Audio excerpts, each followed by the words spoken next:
All right. Obviously, you are in here for the Beginner's Guide to Alternative Authentication. If you wanted to see another talk, you're in the wrong place. My name is Chris Cornutt, aka Enigma on Twitter and pretty much any other place with a Y, not an I. So today I'm going to talk to you about authentication. So let me start real quick by asking, how many people out there have created an application in the last year that the primary authentication method was a username and password? Yeah, okay. So out of the people that raised your hands, are any of those applications allowing the user to use something else besides a username and password? Got one. All right. What is it? An API token. Oh, okay. All right. For the API. Okay. Cool. All right. Usually there's a couple of people, but username and password is by far the most popular. So anyway, so today I am going to be talking about authentication. I wish I could move that over here. There's a difference between authentication and authorization. Can anybody tell me what authentication is? Yeah. That's proving that you are who you say you are. Exactly. Proof of identity. Yep.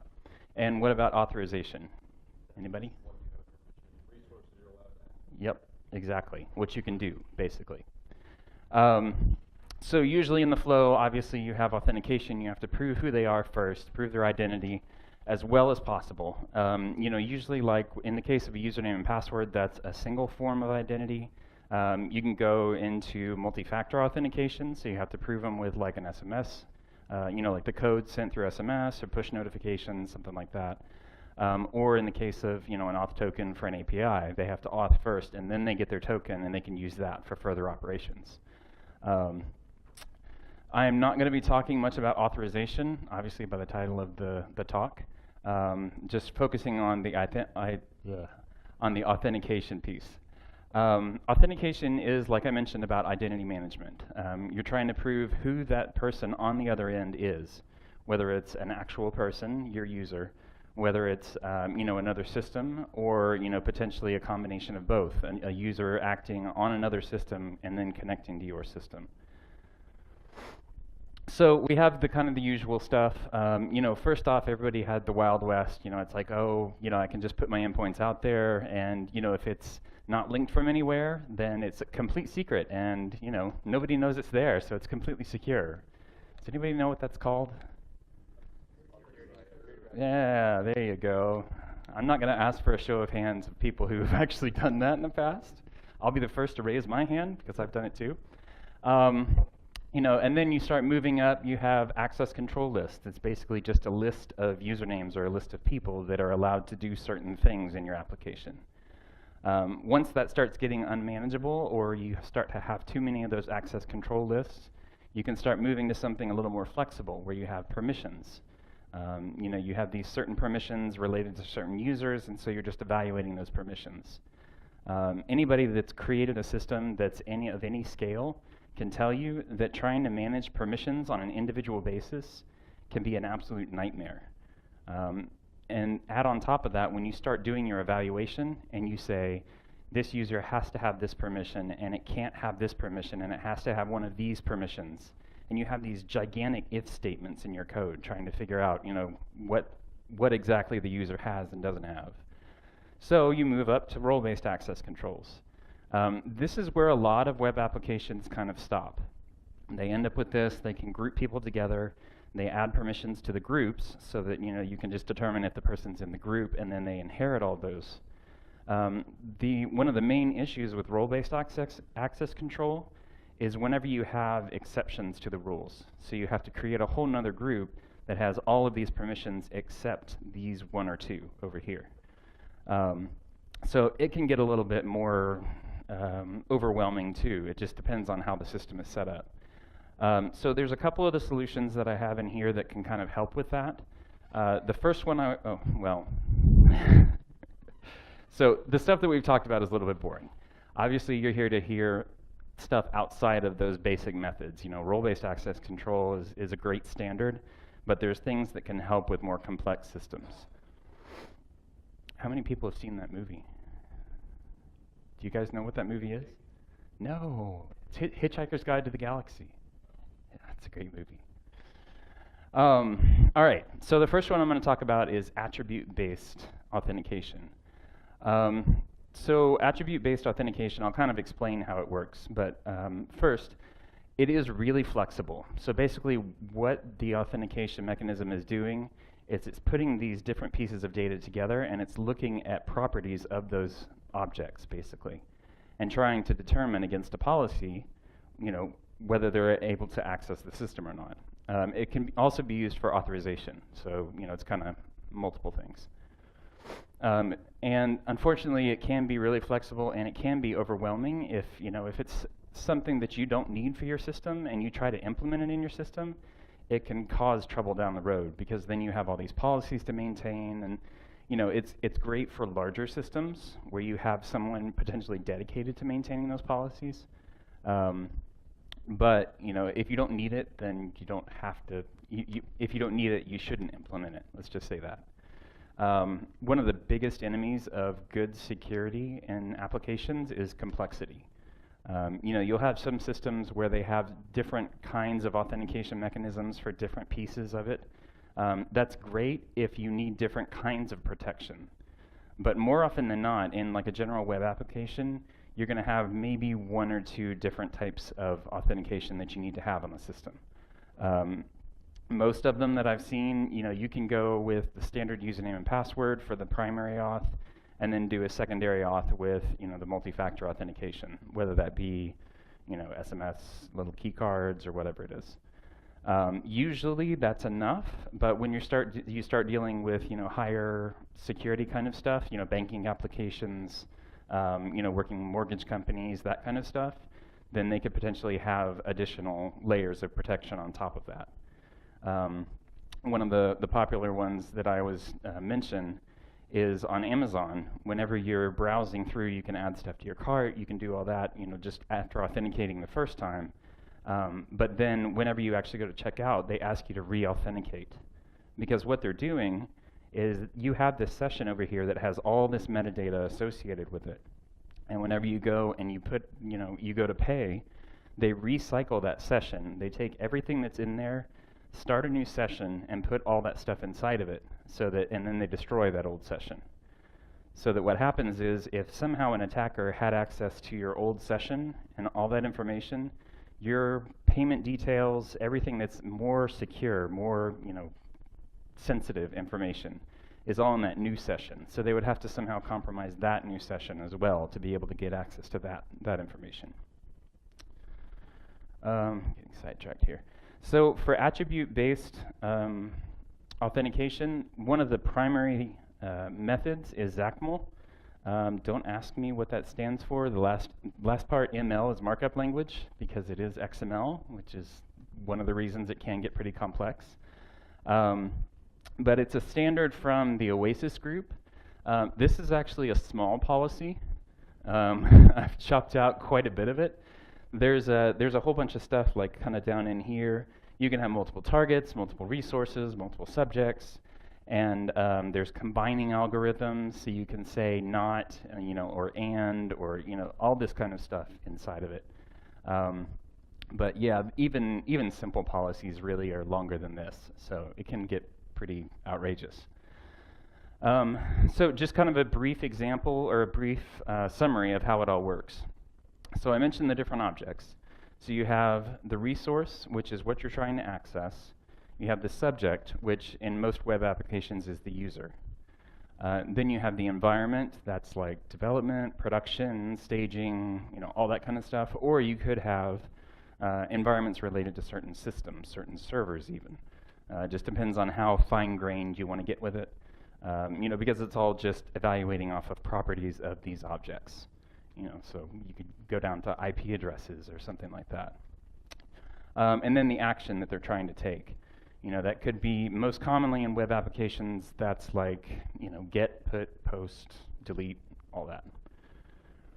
And then what happens is you take all that stuff and all those objects and all their properties, you pass it into what's called a decider and an enforcer.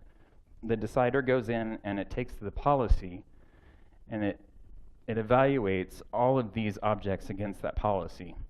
and then the enforcer basically spits out the yes or no on the other side.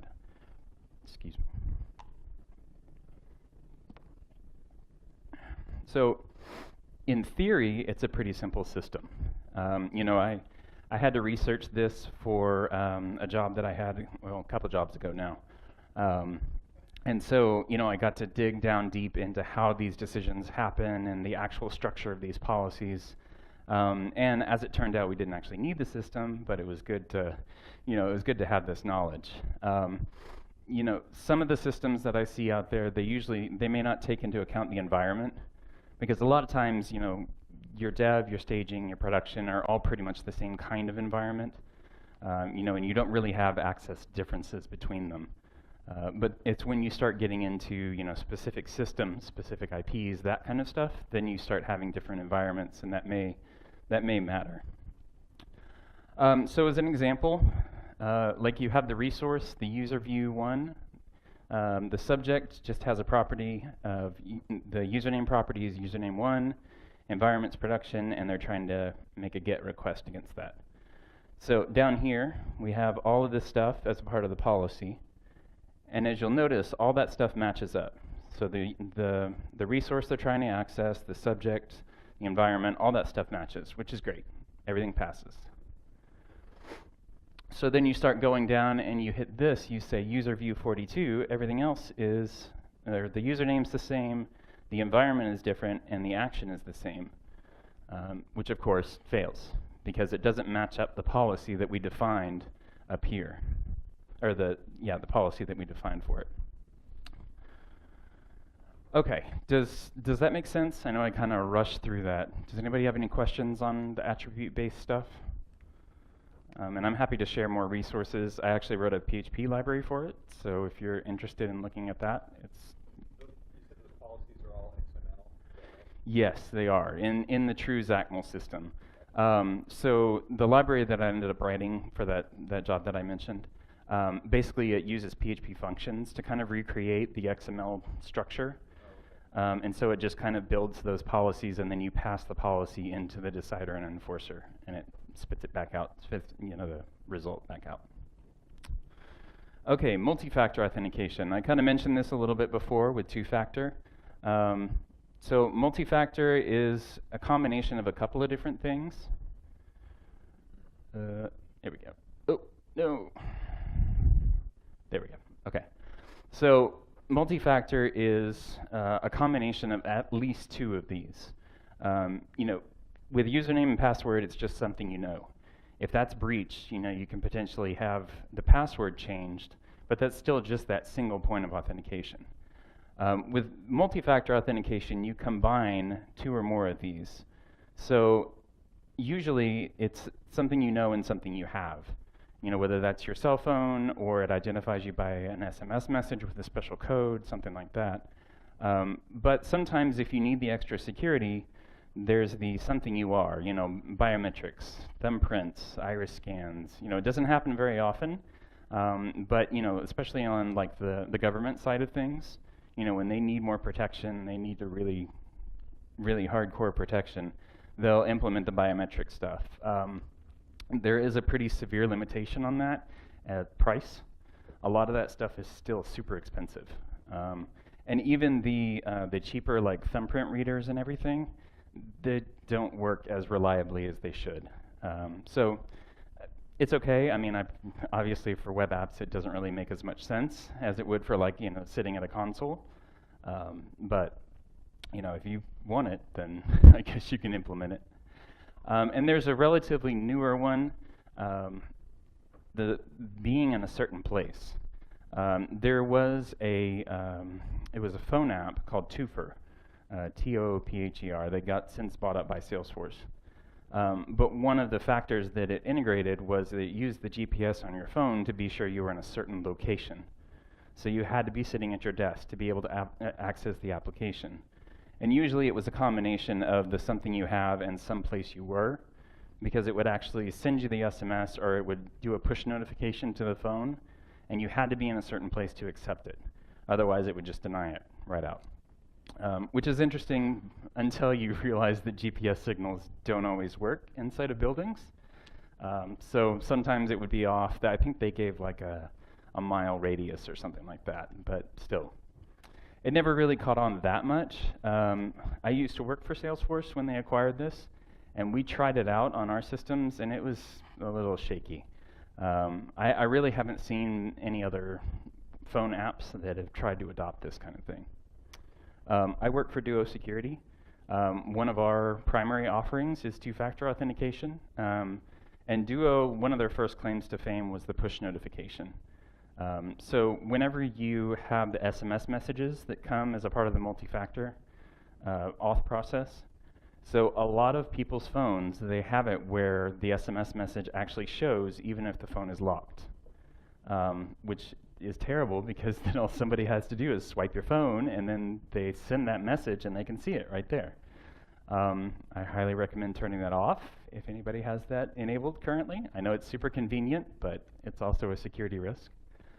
And additionally, NIST, the government agency, came out, I want to say 5 or 6 months ago, and basically said because of how easy cell networks were to basically spoof, and devices were easy to spoof, that sending those SMS messages just wasn't as secure as it needed to be anymore.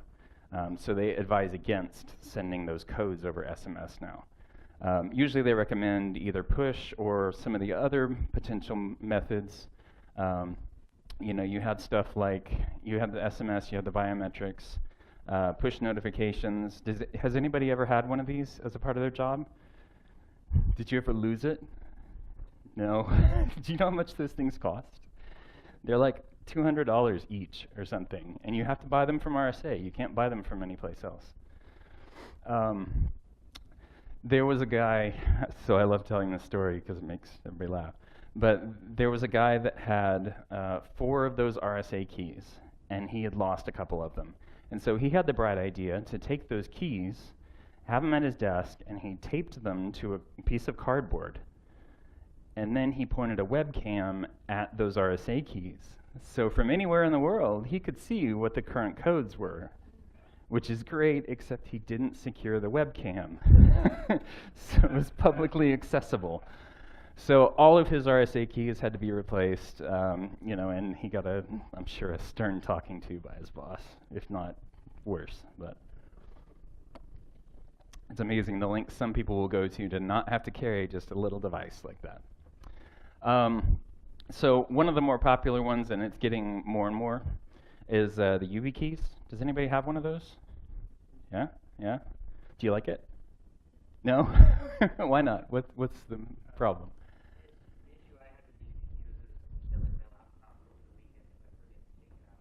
Really? That's a problem I haven't heard of before.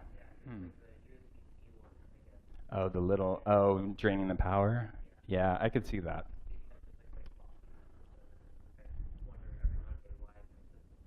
Yeah, I could see that. So those things, basically the way the YubiKey works is it's given a seed value, and whenever you hit the little button, it's not actually a button, it's just kind of a little sensor thing. It gets the power from the USB. Whenever you touch that, it generates a one-time random code. Now, you can take that code and then bounce it off of the Yubico servers, and it'll tell you if it's valid or not. If it's valid, it immediately invalidates it, so you can't use it again. Which is great, you know, for having multi-factor authentication, because then you can just identify that YubiKey, and then the person hits the button, it bounces it off the Yubico servers, and you can validate that that person is supposed to have that YubiKey. They're not all like these particular models. They're about that big. They have the little nano ones that are really tiny, the USB-C ones. And then they actually have one that slides all the way into the USB slot. So it's really hard if you ever need to get it back out. But it's great because it's just right there on the side. Until you're that one person in Slack that picks up your laptop to move it someplace else and your hand hits that. And so you start posting the codes from your YubiKey into Slack, which is great. Nobody makes fun of you at all. So. Fortunately, we have a bot that actually picks those up because they usually start with a bunch of C's right now. And it picks those up and automatically invalidates them off of the Yubico servers. So They do have an on-prem solution as well, so you don't have to bounce it off of a public server. You can do it locally. And it does basically the same kind of thing. It just relays that back to the API. I think it's on a periodic basis. It just sends the message back. So some of the problems. So with like with Google Authenticator, whenever you create the new codes, the new service for it, and set it all up, there's a secret that lives inside of that, and that's used to kind of calculate. You've all seen the rotating 6-digit numbers, you know, for the two-factor stuff. So that is based off of a certain secret code. Now, in the case of Google Authenticator, it uses a publicly available RFC-defined formula to generate those. If somebody managed to steal that shared secret, they could regenerate those codes exactly as you are on your phone or on your device or whatever it is. So unfortunately, then you have to expire that secret, redo it, and do all sorts of fun stuff that way. And because of the way that most of those devices work, or most of those applications work, you just have to clear it out and redo it. You can't like update the secret, you just have to reset it all up. They could always steal it, you know. They take your YubiKey, they take your device, whatever it is, the little RSA tokens. Then they have access to it. And if you don't have an easy way inside of your IT systems to invalidate those, and you know if somebody's out there, then they could potentially have access, and you would have no way to revoke it. So, on some of them, they can potentially copy it. Like if you install something malicious on your device, your smart device, they could actually harvest what the current value is, the current like the one-time code, and then send it to their systems. Or they could intercept it, masquerade as you. You know, that's kind of the whole man-in-the-middle idea. More often than not, whenever you're doing two-factor authentication, if you're entering that code, it's still going over the web as a normal web request. If that's not properly secured, or you connected to a network that's actually a Wi-Fi pineapple sitting someplace, they could potentially intercept that, grab the code, and then relay that code with the other information and become you on the service. Is anybody familiar with the Wi-Fi pineapples? Yeah? Okay, a couple of folks. Okay, so basically, I need to get one so I can bring it and set it up. So basically, it works as a kind of a network repeater, a Wi-Fi network repeater, but it can masquerade as something on the network. Whenever you have, like in a conference center, sometimes you'll have like Wi-Fi networks named after the rooms, and there'd be multiple access points for each room. Well, you can plug in that pineapple, have it sitting on the side, over here, and some of them, like the newer ones, are like that big. They're just little tiny things. They just look like the wall wart plugs that you plug in. And so they basically sit there and they can capture all the traffic that's coming through. If it's just HTTP, obviously that's easy, it's all plain text. Or you can set it up to reverse the encryption on HTTPS. There was a flaw a little while back that if you gathered enough HTTPS packets, you could like anticipate the next packets and try to figure out what the request was, and yeah. So I think they built that into there. There's lots of other little tools that sit inside of it, and you can gather information that way. Information about the computers connecting to it and the network and all sorts of stuff. So be careful what you connect to. I highly recommend, if you're using an open Wi-Fi network like the one here, either install the HTTPS Everywhere plugin. So basically what that does is whenever you access a site, it tries to check if HTTPS is available, if you're not already using it, and shifts every request over to that. So it's all protected, all encrypted that way. I personally always connect to a VPN whenever I'm on an open network, which is even better, but unfortunately costs money. So it's a little. What's that? Yeah. Connecting your work VPN. So like if you're on an open network, you can connect to like work VPN, so that way everything's just going through. Yeah, absolutely. Yeah. Right, exactly. Yeah, if your company offers it, great. Yeah, that's even better. free VPN essentially. Yeah. Or they could, along with intercepting and masquerading, they could hijack it after it's used. You know, a lot of those codes, whenever it regenerates, if you catch it right when it regenerates, it'll have that 6-digit code, and that's actually still valid for a full minute after that. So they could potentially grab that and reuse it after the fact and still be able to authenticate if they have the username and password. Does anybody have any questions so far? No? All right. So who knows what federated identity is? All right. What's federated identity?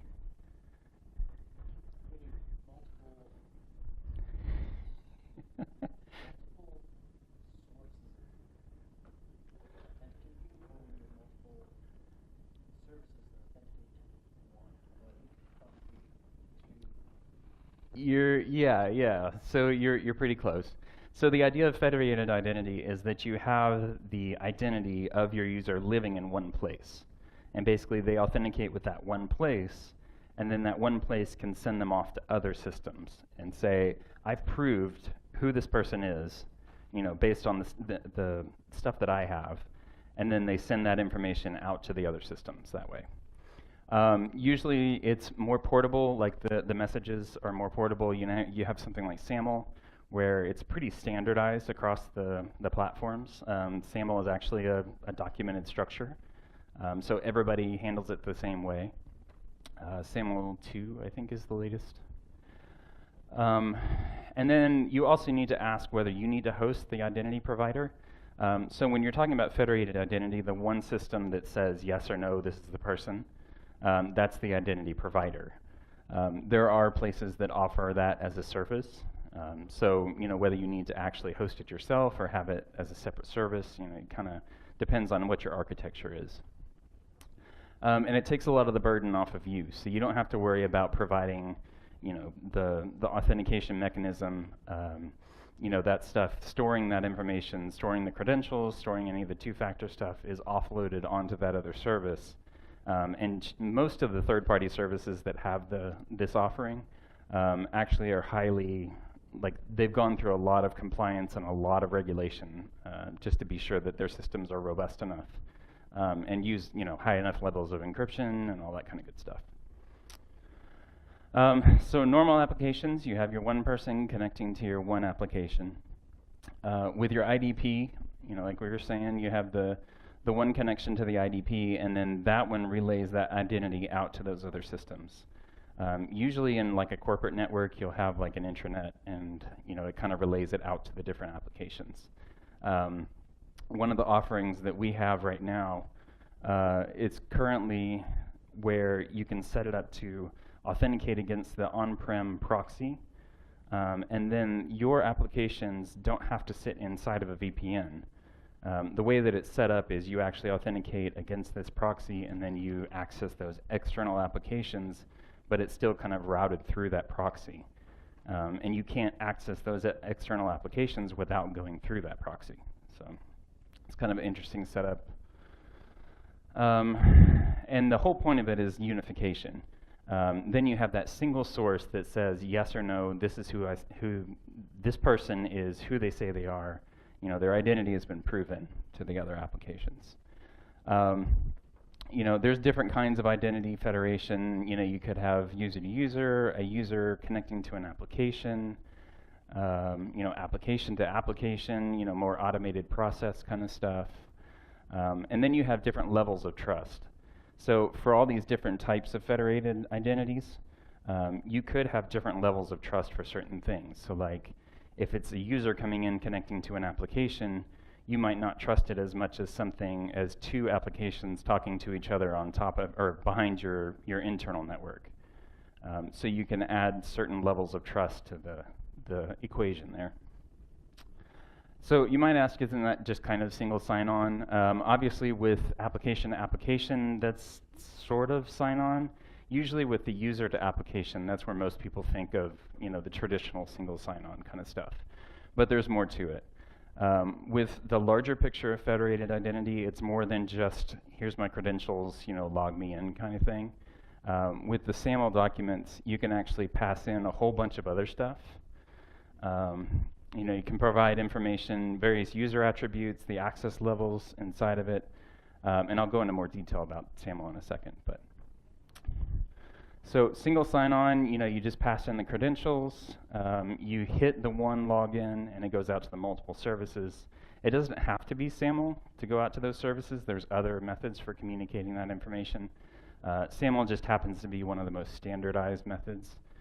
There's a lot of third-party services that have SAML integration, and it is nice to be able to have that one central point of authentication and say, yes, this has been proven that this is who this user is.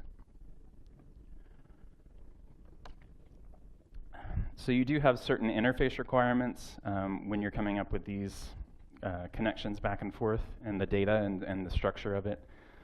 And it's not always just a username and password. Sometimes you have additional information that's being asked. You might have an additional security question, or some of the, I'm trying to think of which bank it was that I used to use. I think it was Chase. I don't think they do it anymore. But they used to have, once you signed in, there was an image that you had to pick from. And then there was a keyword related to that image, and you had to provide that inside of the authentication flow every single time. There's other ones where if it identifies that you're connecting from a device that it doesn't recognize, and in that situation, that could be, the actual physical device is new. Maybe you got a new phone, you got a new computer. You could be connecting from an IP address that it doesn't recognize.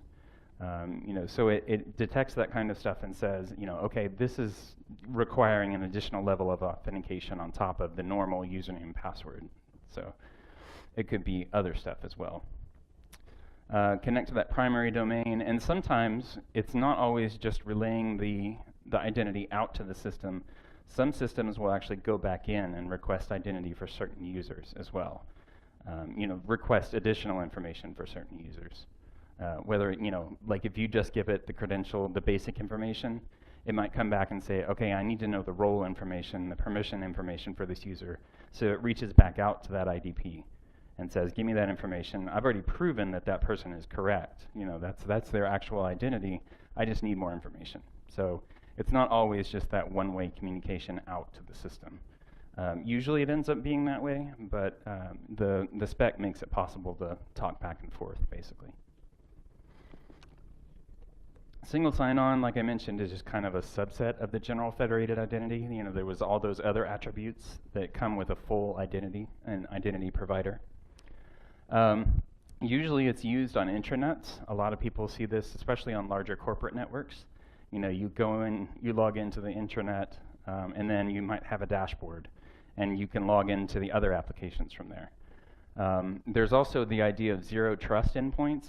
That's like I was mentioning earlier, where they're actually external facing applications, but you have to go through that proxy to be able to access those applications correctly. There's no other way to be able to prove your identity to those external systems unless you're coming through like a SAML connection. It takes away that authentication burden. I mentioned that before. And it usually makes users pretty happy because they don't have to log into each of those services individually. How many people have worked in an environment where you had to log into like 5 systems every Monday morning?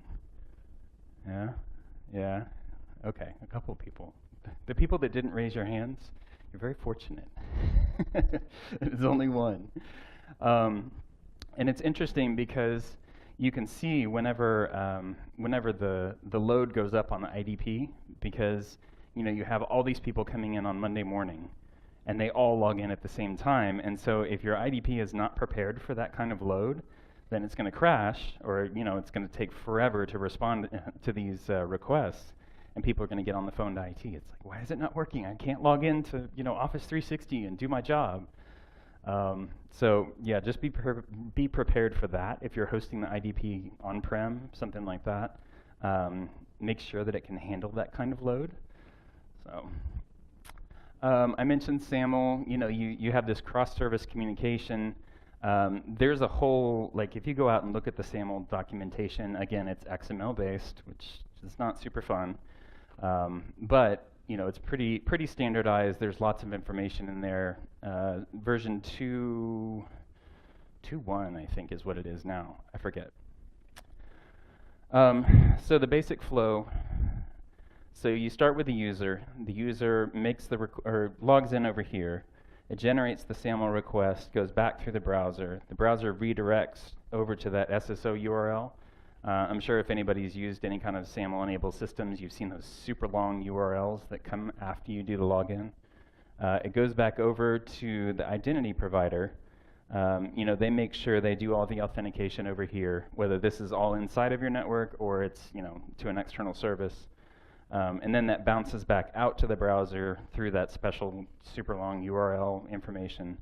And then it goes back over here to the original service provider. And they say, this guy has basically proven the identity of this user. And it's kind of gone routed through there.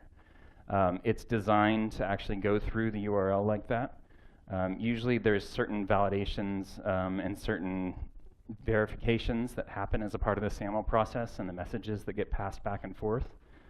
So they can't be easily compromised. If somebody happened to capture the URL that you were going to, or that were being passed back and forth up here, they couldn't change like the username inside of it because it would fail the validation, the signature validation, basically. That's one of the pieces of it. So you have all the attributes about the user, and then there's a whole section at the bottom of the SAML document that's just for verification purposes of the message. So there's a secret that both sides know, and it creates a hash of the message, and so then it's validated on either side. So you can't really tamper with those URLs. You can't tamper with that information without making it invalid. So there's different pieces of it. I mentioned that there were a couple of different ones. Sorry, I keep walking over here because there's so much stuff over there. So there's assertions. These are the statements used in the decisions by the IDP. Protocols, and these are kind of all nested inside of each other. I'll show you a diagram of it in a second. There's protocols that's kind of telling how these elements are packaged. There's certain formats inside of SAML that you can define. And then there's the bindings. It maps those protocols to a standardized format that's defined in the SAML spec. And then you kind of have those profiles, which combine assertions, protocols, and bindings, so that you have an entire profile that has everything inside of there. You can have multiple bindings with protocols and assertions inside of it. There's some other stuff that you can pass along with it that's in the spec that's not required. But it can provide your end system with some additional information. There's basic context stuff and some metadata, and it's all defined in there as well, like the structure of it. It says you can put additional metadata in this kind of section.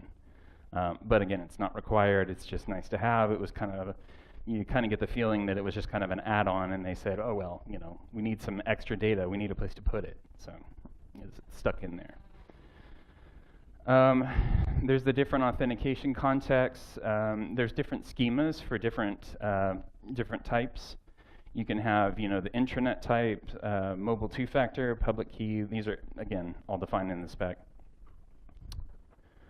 And then there's additional identification information. And then, like I mentioned, there's that secret, and you could have it defined either on the IDP or on the end systems, so that they can validate the messages. It just depends on how you want to have it defined. And usually that's kind of just randomly generated, so you don't have to worry about it. So I've covered a couple of different authentication mechanisms. There are others. These are just some of the major ones that are out there. Again, most commonly used username and password, and then you go into the access control stuff. So when you're looking at these different types, how do you decide which ones to use, if you want to use any of these at all?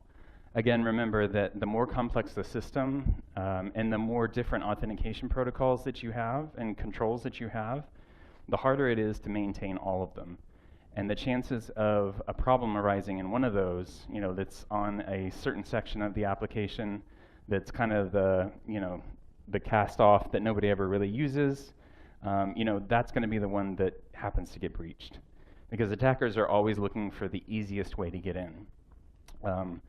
Half of security and half of writing these good solid controls is to make your application harder to get into than the next guy, basically. There is no such thing as 100% secure, so don't think that any of these controls implemented correctly are going to make you perfectly secure.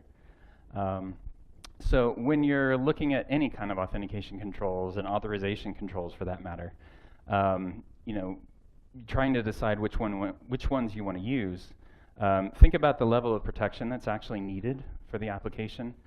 You know, I mentioned that a lot of apps, username and password, two-factor authentication is usually enough for some of the basic stuff.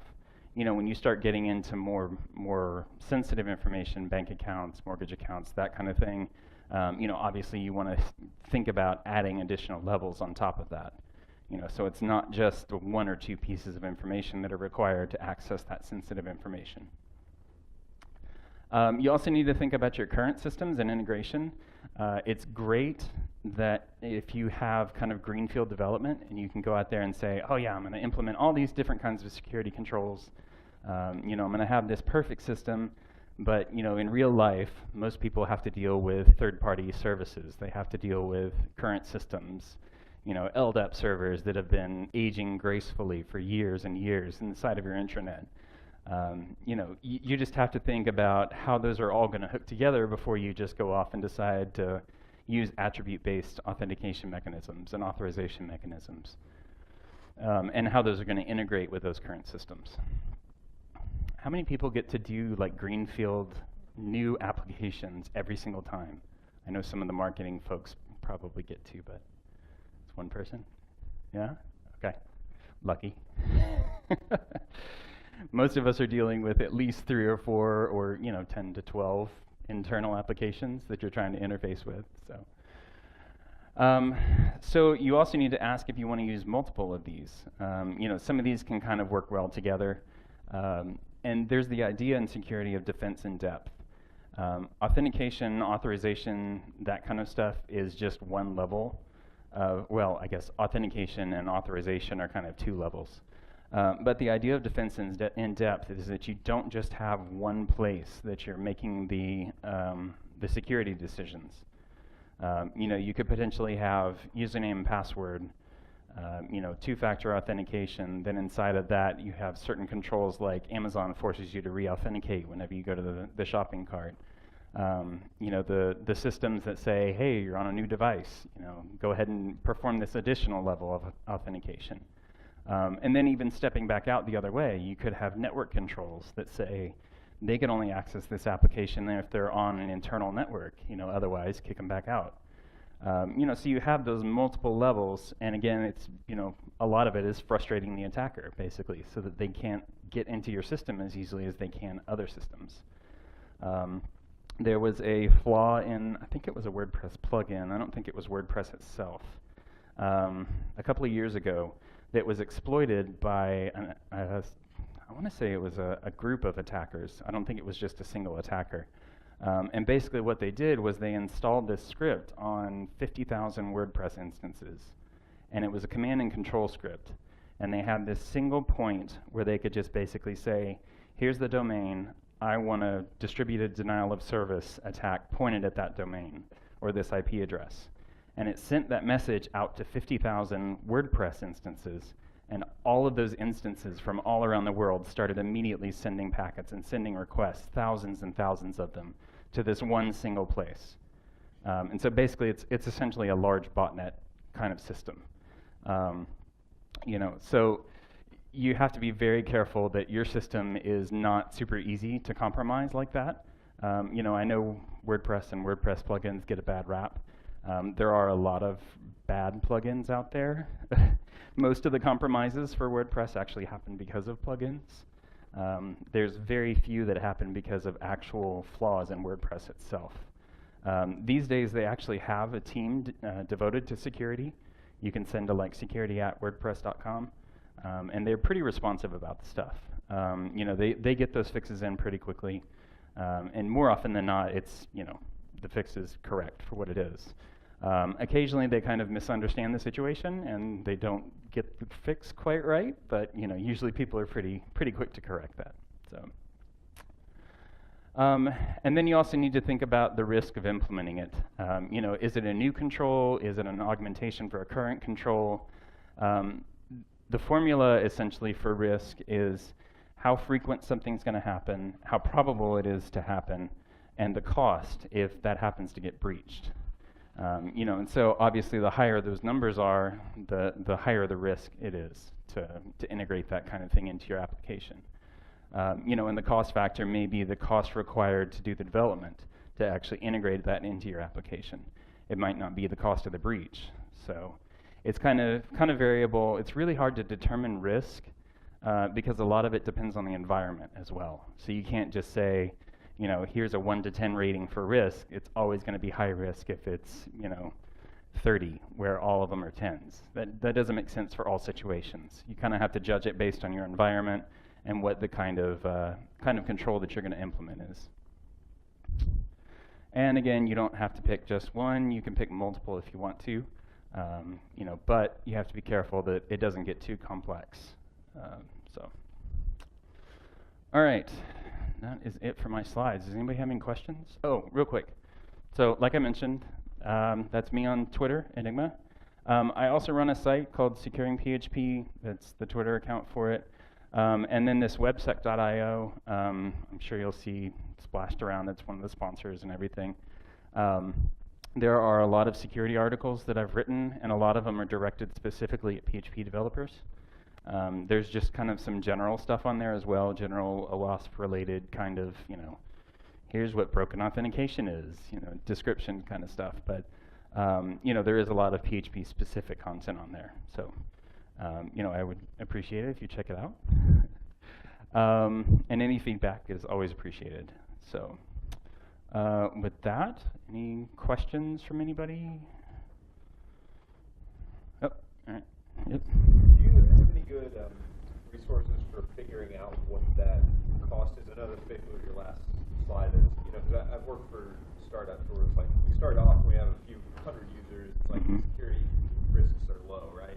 But as you get bigger, you have to decide where more and more of these measures are worth it. And the hardest thing I have trouble with is convincing, you know, everybody else in the team, other business leaders, that, hey, look, this is what the risk is if we don't do this, so that I can make like an economic case for it, you know, because there's always a million features that we want to do. Right. Do you have any good sort of, I don't know, either tips or resources or places to go for that kind of stuff? I do have a couple of resources. I'll have to send you those. Cool. I'll have to look them up. I've got them in a Evernote document somewhere. But, you know, like I said, it really depends on the kind of information that's being protected. You know, a lot of times it's easier to say, you know, if we're breached, then this kind of information could potentially go out. You know, there is, I'm trying to remember what it is. I think it's like Dump Monitor or something. There's a Twitter account that will actually go out and look on the GIST or whatever it is for GitHub. It'll look on Pastebin. It'll look on a bunch of other stuff. And it actually posts to Twitter when it thinks it found credential and it found information that was posted out there. So, you know, you could potentially use something like that and say, you know, here's how public this stuff is made, you know, almost immediately. You know, and that's just the public side of things, you know, not even traded between the attackers, you know, on the back end, on the dark web or whatever, whatever you want to call it. So yeah, I'll send those to you. Okay. Questions? Did you have a question? It might actually be just something for you and I to talk about afterwards, but I was wondering if you had any thoughts on, or even you were aware of the identity.com initiative. That's like a blockchain-based identity. I heard about it. I haven't really looked at it that much. Identity.com? Yeah. Okay. Yeah, I'll have to go look at that some more. It's relatively new, though, yeah? Yeah, it's like a lot of the self-providers are kind of teaming up. Oh, yeah. That was the thing where they were supposed to prove identity based on information that they have, and they only have. Right. Yeah. I did read about that. That's a little frightening that self-providers would be the ones that would have that. So like, can they authenticate as us? Like, is it going to be Yeah. all kosher and all that stuff? Yeah, I think it's pretty early on, so I don't know how that's going to go. We'll see. Any other questions? And that's it for me.